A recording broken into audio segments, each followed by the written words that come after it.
Livro de Esdras, capítulo de número 9. Livro de Esdras, capítulo de número 9. Depois de 2 Crônicas. Livro de Esdras, capítulo 9, vai falar sobre o reavivamento da religião sob a liderança de Esdras, né? Sobre o pecado, o sofrimento pelo pecado e a confissão, a oração e a confissão pelo pecado. Esdras, capítulo 9, verso de número 1 a seguir. Esdras, capítulo 9, verso 1 diz assim: a oração e confissão de Esdras.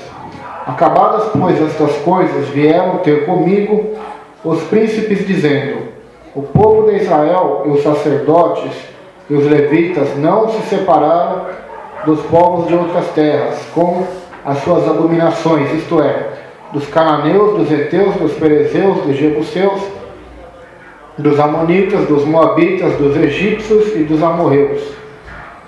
Pois tomaram das suas filhas para si e para os seus filhos, e assim se misturou a linhagem santa com os povos destas terras. E até os príncipes e magistrados foram os primeiros nesta transgressão. Ouvindo eu tal coisa, rasguei as minhas vestes e o meu manto, e arranquei os cabelos da cabeça e da barba, e me assentei atônito. Então se ajuntaram a mim todos os que temiam das palavras do Deus de Israel, por causa da transgressão do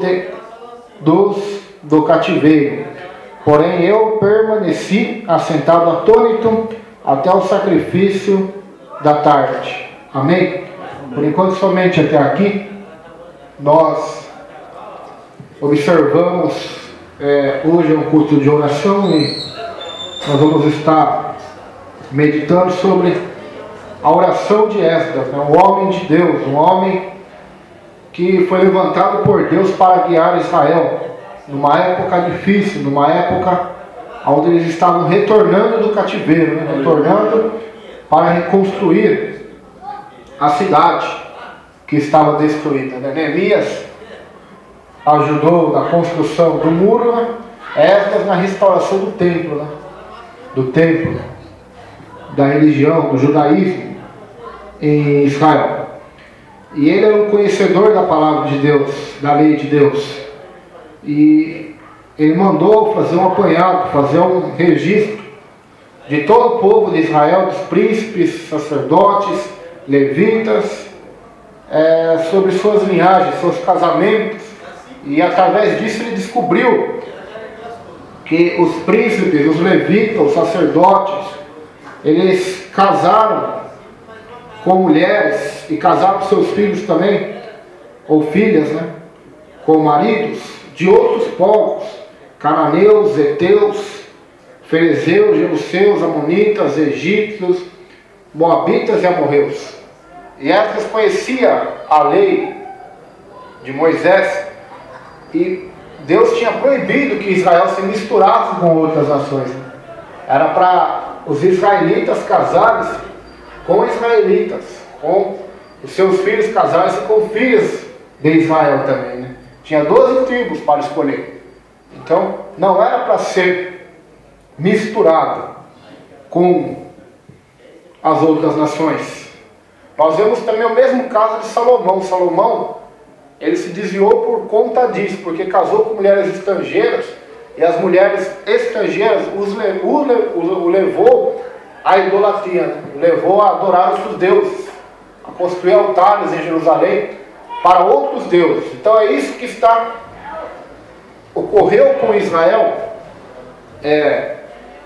e estava ocorrendo aqui novamente na vida e na época de Esdras. E o que para nós isso significa, né? Para a igreja, a interpretação deste texto? Podemos entender pela palavra de Deus que muitos filhos de Deus estão casando com o mundo, né?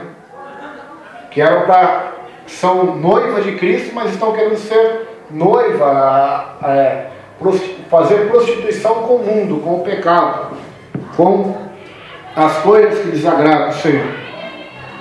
Então ela vai dizer: tomaram das suas filhas da linhagem santa e se misturaram. Quando Esdras ouve isto, ele sente pesar, tristeza, arrependimento pelo pecado. Então, ele vai rasgar suas vestes e o seu manto e vai arrancar os cabelos de sua cabeça e de sua barba, que naquela época isso era terrível, né?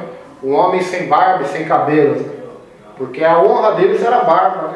A honra deles. Então, ele literalmente se desonrou, se humilhou, arrancou sua barba, arrancou seus cabelos, rasgou suas vestes e diz a Bíblia que se assentou atônito, ou seja, admirado, perplexo, triste por ver a situação que estava o seu povo. Então, aqui nós vemos um verdadeiro sofrimento pelo pecado. Primeiramente, nos versos 1 e 2, o pecado ele é descoberto, né? Ele é revelado. Depois de ser descoberto, revelado, Esdras então sente um sofrimento pelo pecado, uma tristeza ao saber que ele, sua nação, estava errando contra Deus, errando. Por que muita gente não tem sofrimento pelo pecado? Porque nem sabem o que é pecado que eles fazem, né? Não foi descoberto ainda. E como que ele é descoberto? Pela palavra de Deus. Esdras descobriu os pecados da sua nação, do seu povo, pelo conhecimento da palavra de Deus. Então, o conhecimento da verdade, da palavra que ele nos liberta e abre nossos olhos para contemplarmos o nosso pecado, para contemplarmos o pecado da nossa geração. É o conhecimento de Deus, da palavra de Deus. Isaías é a mesma coisa, quando ele conhece o Senhor, tem um conhecimento de Deus, uma visão de Deus, ele contempla seu pecado e o pecado do seu povo, lá em Isaías capítulo 6. Então, ele está contemplando o seu pecado. Versículo de número 4. Então se ajuntaram a mim todos os que temiam das palavras do Deus de Israel, por causa da transgressão dos do cativeiro. Porém eu permaneci assentado atônito até o sacrifício da tarde. Então, mais pessoas se juntaram a Esdras. Deus começou a agir e mais pessoas se juntaram a ele para se humilhar e orar. Todos os que temiam das palavras do Deus de Israel. Então isso é muito profundo. Que Deus nos dê também esse temor pela palavra de Deus, né? Pela palavra do Senhor. Assim como esse povo que se ajuntaram a ele, um grupo de homens de Deus que temiam diante das palavras de Deus, ou seja, aleluia, que tinham medo, reverência, temor pela palavra de Deus, e sabiam do que Deus era capaz tanto para abençoar como também para trazer juízo sobre o pecado. Então eles temiam. Versículo de número 5. Na hora do sacrifício da tarde levantei-me da minha humilhação, com as vestes e o manto já rasgados, me pus de joelhos, estendi as mãos para o Senhor meu Deus e disse. Então agora vai começar a sua oração, né? Agora ele vai começar a orar. Depois da sua humilhação, de rasgar as vestes, de se humilhar, de cortar sua barba, seus cabelos, arrancar, agora ele vai fazer a oração, vai orar. Então olha que maneira, olha que modelo, que maneira maravilhosa de oração que nós vamos ler agora, o verso 6. Meu Deus, estou confuso e envergonhado para levantar a ti a face, meu Deus, porque as nossas iniquidades se multiplicaram sobre a nossa cabeça, e a nossa culpa cresceu até os céus, aos céus. Então ele começa dizendo, meu Deus, eu estou confuso, estou envergonhado, né? Parece a oração daquele publicano, né, que batia no peito, nem para o céu ele olhava, dizia, Deus, tem misericórdia de mim, porque sou um homem pecador. Então ele começa a orar e se humilhar, meu Deus, estou confuso, estou envergonhado, para levantar a ti a face, meu Deus, porque nossas iniquidades, então ele se inclui também. Aleluia. O fariseu não inclui-se no pecado, ele inclui os outros, né? Eu não sou como aqueles adúlteros, eu não sou como aqueles que furtam. Esdras não, Esdras também se inclui. O nosso pecado, ou seja, não só o pecado dos outros, mas o meu também. Ou seja, o pecado deles, eu tomo partido também. É culpa minha também. Porque ele era o líder religioso, né? Então cabia a ele instruir o povo ao caminho correto. Então, quando ele vai se humilhar, ele também se coloca no mesmo patamar daqueles que pecaram. Senhor, a culpa é nossa. Nós pecamos contra o Senhor. Porque as nossas iniquidades se multiplicam sobre a nossa cabeça. E a nossa culpa cresceu até aos céus. Então, olha a visão que ele tinha do pecado. Não era uma visão simplista. Não era uma visão que o pecado é uma coisa pequena. É uma coisa insignificante, como muitos têm, né? Uma mentirinha não tem problema. Uma cobiça não tem problema. Um pensamento mal não tem problema. Um palavrão, uma fofoquinha, isso não tem problema. O pecado grave é adultério, é assassinato. Ele não. Eles tinham noção da malignidade, da grandiosidade do pecado. O pecado é terrível. E a culpa dele subiu até os céus. Ou seja, não é uma brincadeira. O pecado não é uma brincadeira. O mesmo adultério que levou Cristo na cruz, a mentirinha também levou. Amém. Não é? Amém. O assassinato, a pedofilia, levou Cristo a morrer na cruz? Levou. Mas a fofoquinha também. A maledicência, né?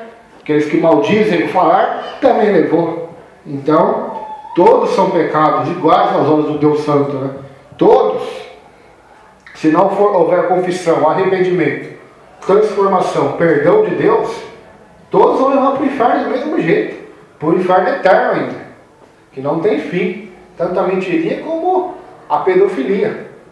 Que são coisas extremamente diferentes, né? A pedofilia é muito mais perversa, né? Mas é a mesma coisa.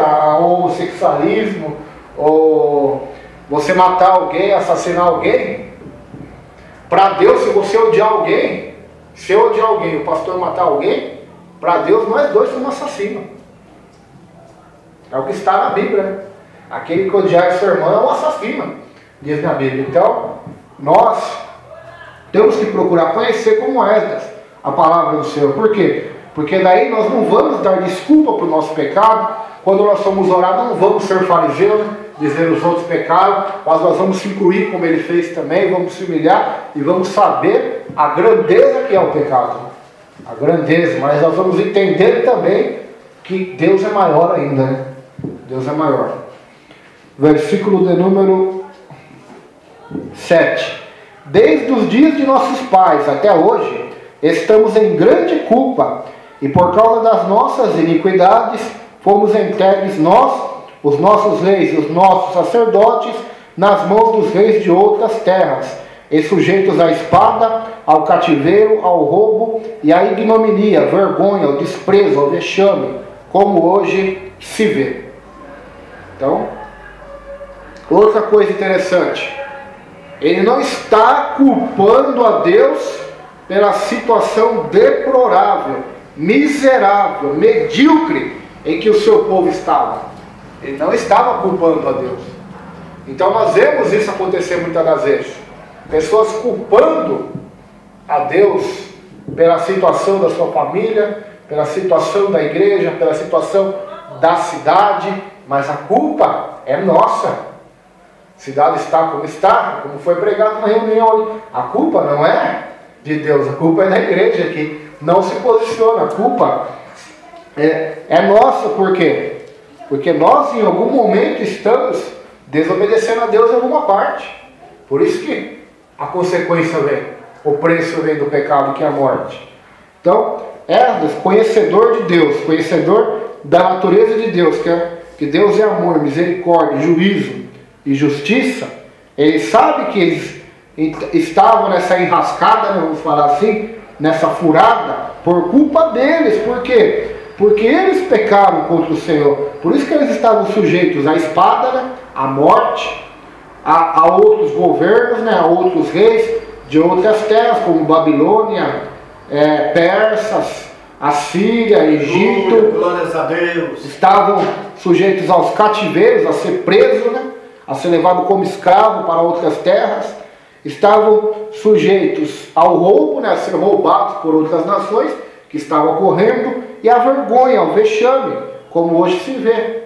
Então sabia que era por consequência da desobediência a Deus. Então quando nós aprendemos aqui também que desobedecemos a Deus, a palavra de Deus, a consequência é essa: os demônios, os espíritos imundos vão entrar e destruir a nossa vida, a nossa cidade, a igreja, o povo de Deus, as congregações locais.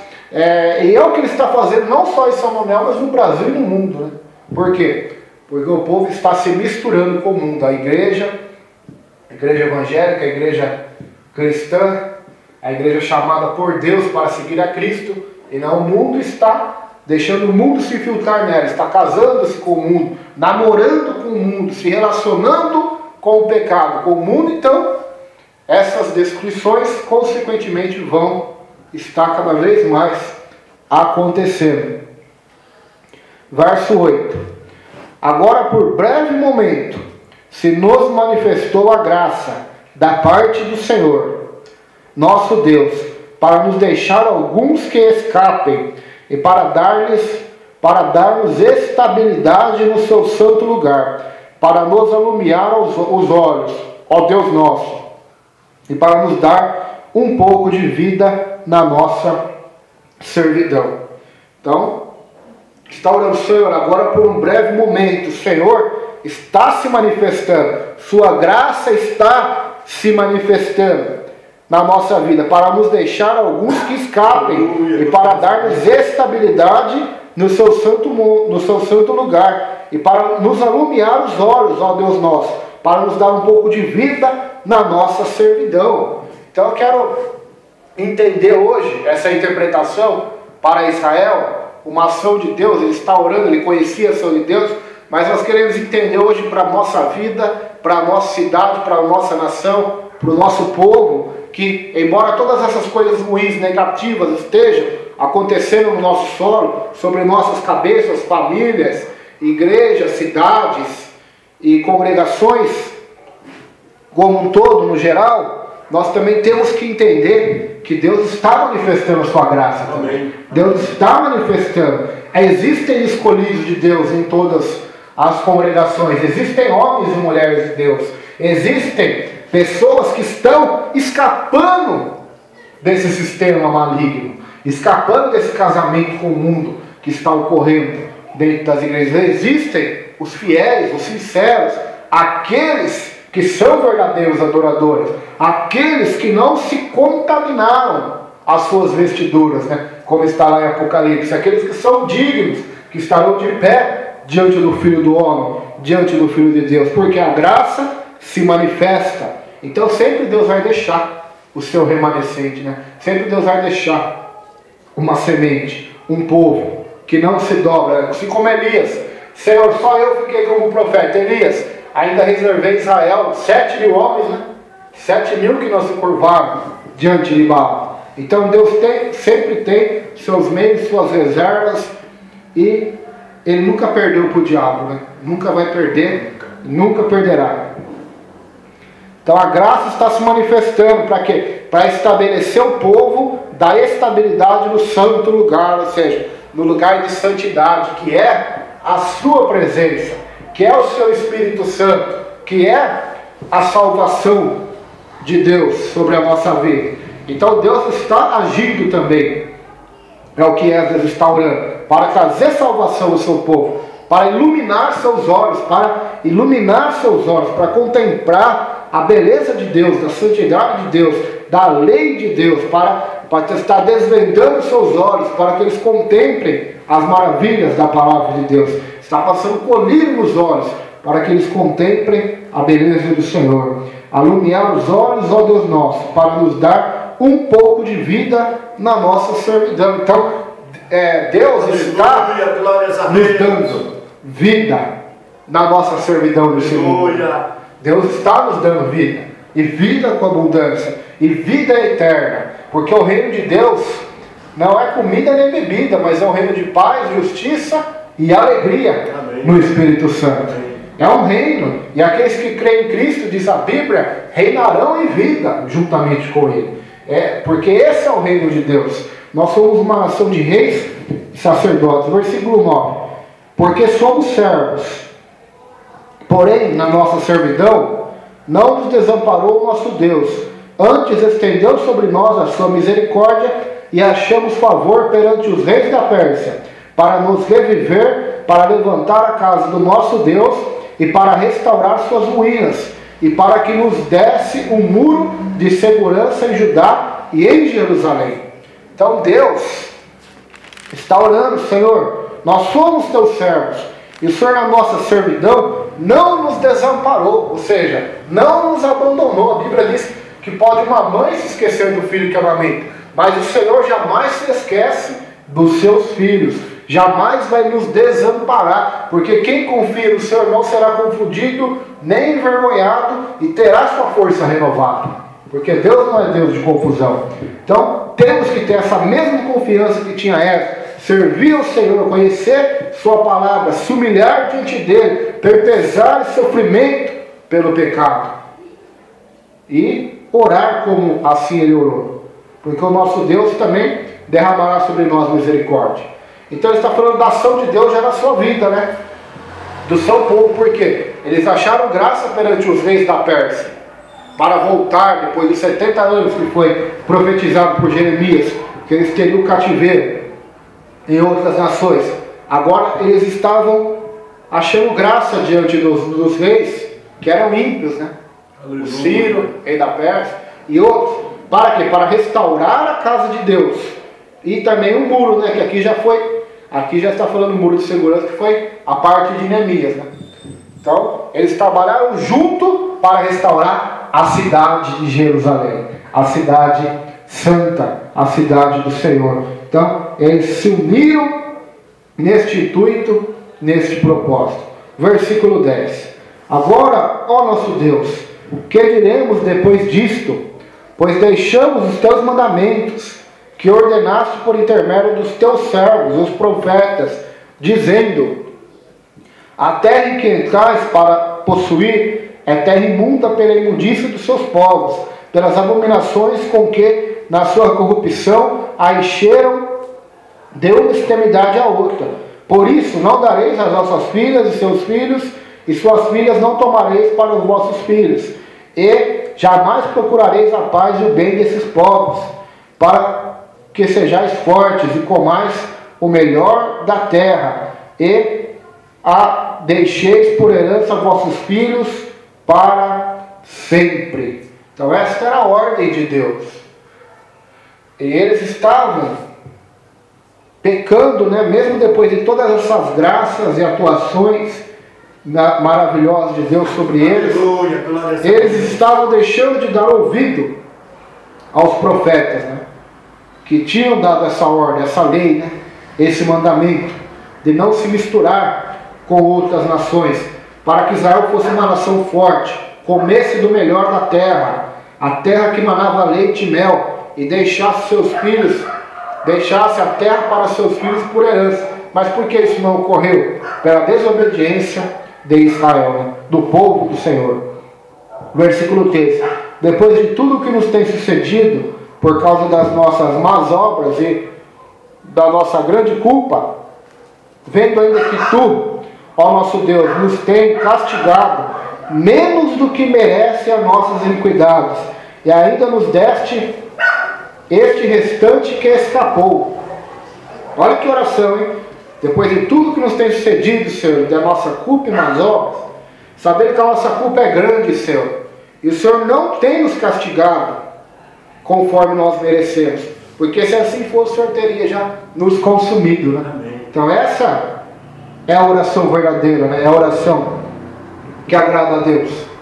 Nós temos que ser gratos a Deus, só por causa disso, mais nada, se formos parar para pensar. Porque se Deus fosse castigar-nos conforme nós merecemos, nossas obras, palavras, pensamentos e ações que nós já fizemos nessa terra, nós já estaríamos consumidos, esse mundo já estaria destruído. Porque o homem não merece viver nele, a verdade é essa. É pela graça que nós vivemos nesse mundo. É pela graça que somos salvos, que respiramos, que temos saúde. É pela graça, porque se Deus fosse agir com total justiça e juízo, esse mundo já estaria, o próprio mundo já teria nos engolido, vomitado na terra. Por isso que a Bíblia diz, as misericórdias de Deus são as causas de não sermos consumidos. Consumidos pelo quê? Pela própria ira dele. É a misericórdia, é a graça. Então é isso que Jesus está falando aqui. Que o Senhor, o nosso Deus, que tem nos castigado menos do que merecem as nossas iniquidades. Ou seja, ele sabia que o castigo poderia ser muito pior se fosse segundo o que eles merecessem, né? Mas Deus, por misericórdia, castigou-os, mas não com total ira, senão teria destruído eles, né? Apagado o nome deles, o nome de Israel, da face da terra. Versículo 14. Tornaremos a violar os teus mandamentos e aparentarmos com os povos destas abominações? Não te indignarias tu assim contra nós, até de todo nos consumires, até não haver restante nem alguém que escapasse? Ah, Senhor Deus de Israel, justo és, pois somos os restantes que escaparam, como hoje se vê. E eis que estamos diante de ti na nossa culpa, porque ninguém há que possa estar na tua presença por causa disso. Então ele ora, faz confissão pelo pecado, fala: Senhor, o Senhor é um Deus justo.